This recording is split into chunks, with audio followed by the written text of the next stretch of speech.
আসসালামু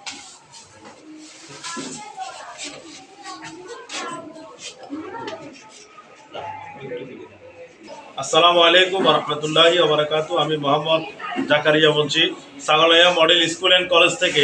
আজকে আমরা অষ্টম শ্রেণীর বিজ্ঞান বিষয় নিয়ে উপস্থিত হয়েছি। আজকে বিজ্ঞান বিষয়ের খুবই গুরুত্বপূর্ণ একটি টপিকস নিয়ে আলোচনা করব। টপিকসটা হচ্ছে কোষ চক্র।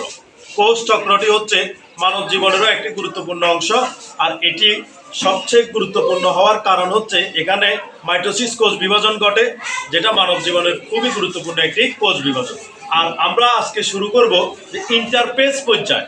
ইন্টারফেস পর্যায়ে কি কি কাজগুলো ঘটে।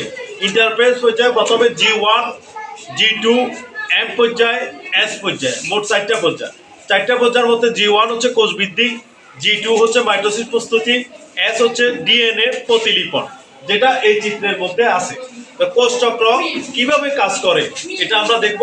আর আরো একটা তথ্য হচ্ছে ইন্টারফেস পর্যায়ে 90 থেকে 95% কাজ হয়ে যায় এবং বাকি 5 থেকে 10% কাজ ইন্টারফেস পর্যায়ে হয়ে থাকে।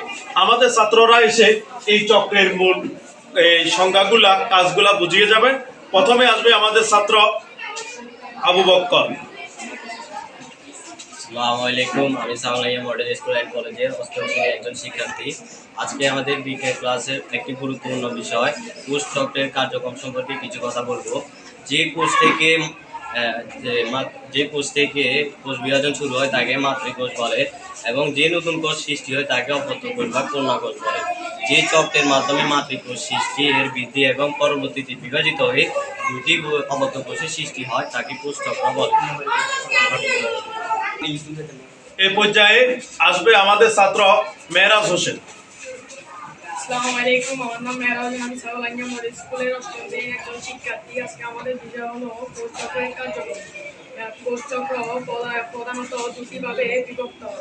বিভাজনরত অবস্থাকে বলা হয় মাইটোসিস পর্যায় এবং বিভাজনের পূর্ব প্রস্তুতি অবস্থাকে বলা হয় ইন্টারফেস পর্যায়। ধন্যবাদ মেহরাজকে। বিভাজনরত অবস্থাকে বলা হয় মাইটোসিস পর্যায়, আর বিভাজনের পূর্ব প্রস্তুতি সেটা হচ্ছে ইন্টারফেস পর্যায়। তো সর্বশেষ ফিনিশিং টাইমটা দিবে যে কোষ বিভাজনের কত পার্সেন্ট ইন্টারফেস পর্যায়ে হয় এবং কত পার্সেন্ট মাইটোসিস বিভাজনের মাধ্যমে হয়, এটা বলবে আমাদের ছাত্র দীপ। আসো। আসসালামু আলাইকুম, আমি দীপ সাগলাইয়া মডেল স্কুল অ্যান্ড কলেজের অষ্টম শ্রেণীর ছাত্র। আজকে আমাদের বিজ্ঞান বিষয়ে গুরুত্বপূর্ণ বিষয় হলো কোষ চক্রের কার্যক্রম।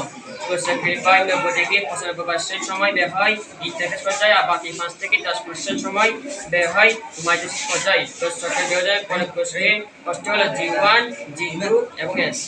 ধন্যবাদ। এটি খুবই গুরুত্বপূর্ণ পর্যায়, যে ইন্টারফেস পর্যায়। তো ইনশাল্লাহ আমরা সামনের ক্লাসগুলা আরো সুন্দরভাবে উপস্থাপন করব। ছাত্ররা খুব কষ্ট করে এগুলা শিখেছেন এবং করেছেন। সবাইকে ধন্যবাদ। আসসালামু আলাইকুম ওয়া রাহমাতুল্লাহি ওয়া বারাকাতুহু।